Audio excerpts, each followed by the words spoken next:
Welcome to Classic Screen Legend. They were the soundtrack of millions of childhoods, but when the curtain finally fell, many former child stars stepped away from the spotlight to find something fame never gave them: peace. Some became pure memory, leaving fans with a quiet sigh of nostalgia. Because when fame arrives too early, it can feel less like a dream and more like a way. Today, let's meet them again.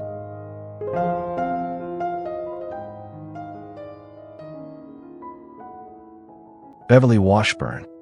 Beverly Washburn was a beloved 1950s favorite, remembered for Old Yeller and for tears so real that directors trusted her instantly.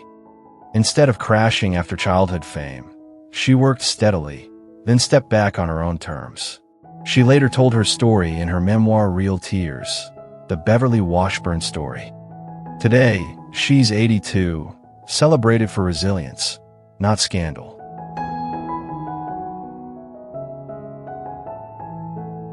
John Provost. From 1957 to 1964, John Provost played Timmy Martin on Lassie, becoming one of TV's most recognizable kids. He chose to leave at 14, refusing to grow up on camera. After a few roles, he built a full life beyond Hollywood, and later embraced the legacy through his memoir Timmy's in the Well, The John Provost Story. Today, he's 75.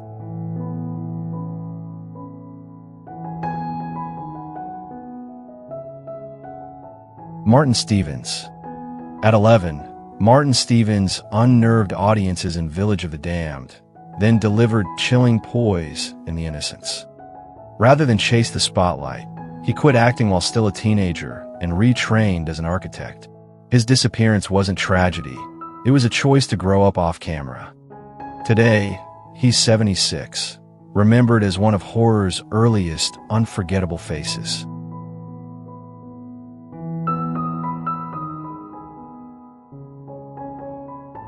David Doe Remus.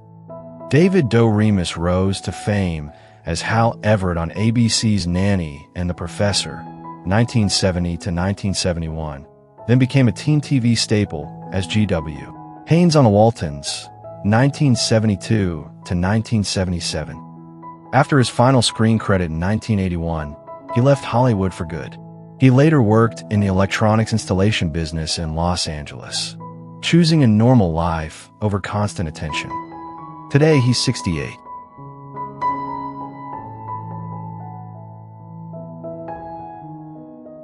Danny Lloyd. Cast as Danny Torrance at just 6 years old, Danny Lloyd became famous before he could even understand what fame was. He retired from acting after his last on-screen credit in 1982, later becoming a teacher and living quietly away from the industry. Decades later, he returned briefly with a cameo in Dr. Sleep, 2019, a calm, grown-up nod to the role that once defined him. Today, he's 53.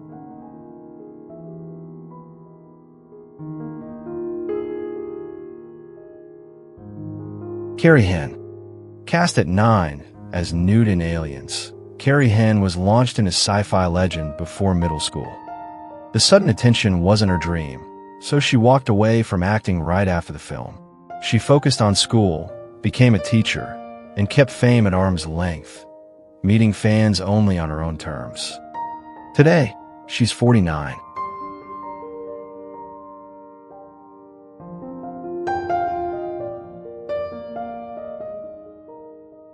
Tommy Kirk.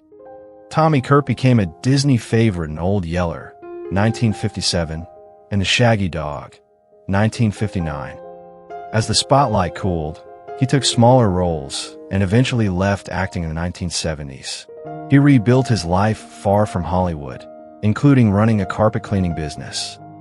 He passed away in 2021 at 79. Baby Peggy. Discovered as a toddler, Baby Peggy made over 150 shorts by age 5 and became one of silent film's biggest child sensations. The workload was brutal, and the money often vanished into adult hands. As Diana Sarah Carey, she rebuilt her life as an author, film historian, and advocate for child performers. She died in 2020 at 101.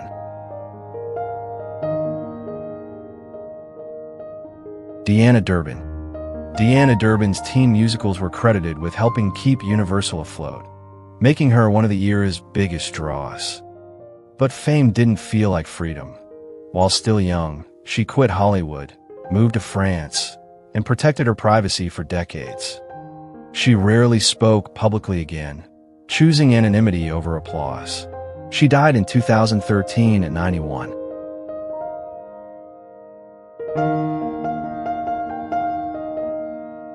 Bobby Driscoll. Bobby Driscoll was Disney's first contracted child star, voiced Peter Pan, and even won a juvenile Oscar. But puberty and shifting studio tastes turned fast. Roles dried up, and his life spiraled into arrests and substance abuse. In 1968, at just 31, he was found dead in an abandoned building in New York, initially unidentified, later buried on Hart Island.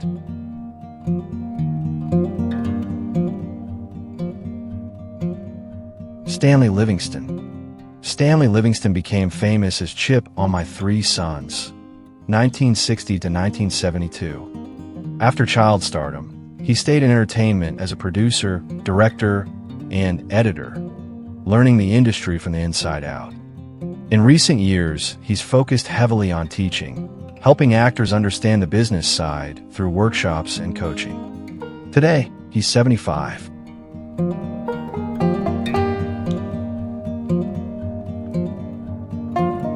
Claude Jarman Jr. At 12, Claude Jarman Jr. won a juvenile Oscar for The Yearling, then walked away before fame could define his adulthood. He served in the Navy and built a respected behind-the-scenes life in film culture, including leading the San Francisco International Film Festival for years. He died on January 12, 2025 at 90.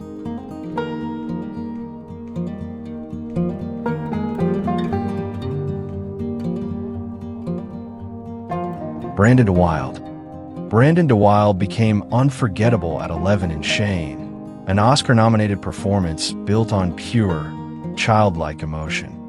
He kept working into adulthood, proving he wasn't just a moment. Then his life was cut short in a traffic accident on July 6, 1972. He died at 30.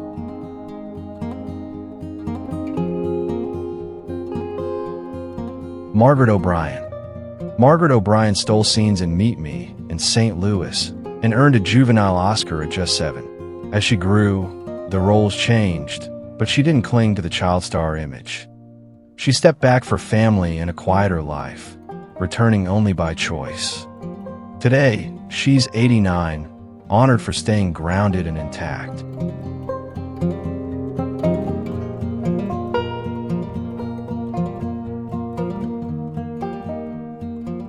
Jackie Coogan.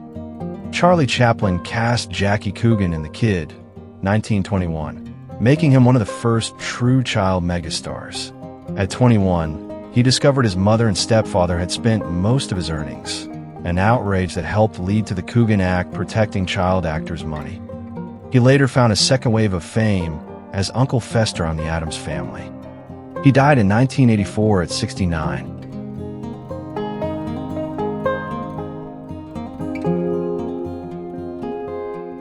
Barry Livingston. Barry Livingston joined My Three Sons as Ernie Douglas and became a household name. Unlike many former child stars, he kept working across decades, later appearing in films like Zodiac and Argo. He also told his own story in his memoir The Importance of Being Ernie. Today he's 72.